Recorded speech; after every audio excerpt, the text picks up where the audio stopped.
Good morning students. Chapter 5 श्रवण कुमारा।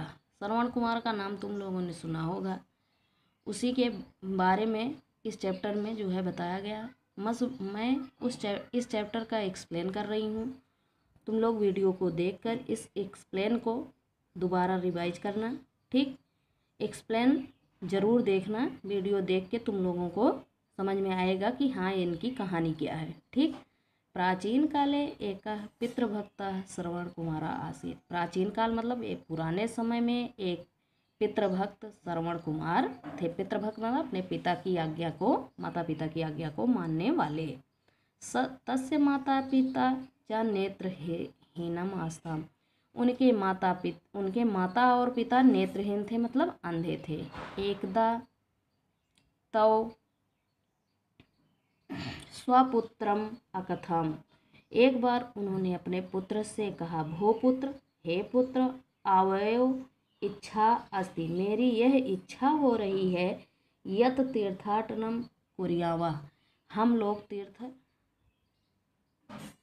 यात्रा पर चलें। श्रवण तौ स्कंधाभ्याम तीर्थ स्थानानि अनयत। श्रवण ने उन दोनों को अपने कंधे पर बैठाकर तीर्थ यात्रा पर ले गया। एकस्मिन् दिवसे ते भ्रमन्तः। एक दिन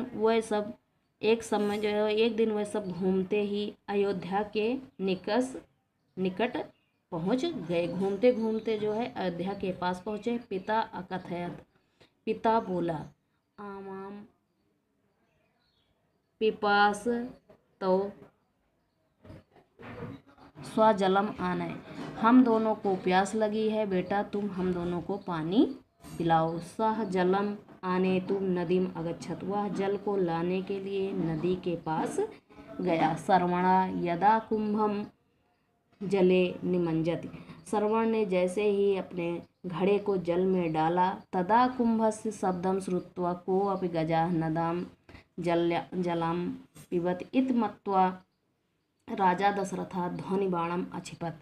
जो जैसे ही उसने घड़े को जल में डाला, उस घड़े की आवाज़ को सुनकर राजा दशरथ को लगा कि कोई हाथी नदी में जल पी रहा है।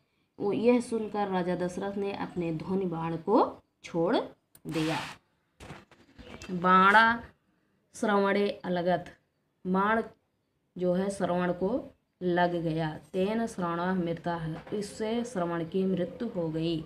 दशरथ तयो अंधयो समीपे आगच्छत्। उसी समय दशरथ उन दोनों अंधे माता पिता के पास पहुंचा। राज्ञा पदचापम श्रुत्वा श्रवणस्य जनकः अवदत्। राजा के पैरों की आवाज़ को सुनकर श्रवण के माता पिता बोले, भो पुत्र, हे पुत्र, विलंबेन कथम अगच्छत्। तुमको देर कैसे हो गई। राजा अवचत। राजा बोला, क्षम्यताम अज्ञानात् बाणेन तव निर्देशः पुत्रः मृतः। क्षमा कीजिए, हमारे अज्ञात बाण से आपके पुत्र की मृत्यु हो गई। स्वपुत्र स्मरण श्रुत्वा दुखता बिलपन वृद्ध राजानम शापम अददात्। अपने पुत्र के मृत्यु से दुखी होकर वे रोने लगे और बूढ़े लोग रोने लगे और राजा को शाप दे दिया। यथा अहम पुत्र शोकेन प्राणान त्यजाम तथैव त्वम अपि पुत्र वियोगेन मृत्युम प्राप्स्यसि। जैसे ही हम अपने पुत्र के शोक में अपने प्राण को त्याग रहे हैं, उसी प्रकार तुम भी अपने पुत्र के वियोग में मृत्यु को प्राप्त करोगे। तथा दौ वृद्धो स्वर्गम अगच्छताम। इतना कहकर वह दोनों वृद्ध स्वर्ग को चले गए। इस चैप्टर का एक्सप्लेन मैंने किया है। तुम लोग वीडियो को देखकर इस एक्सप्लेन को पुनः रिवाइज करना।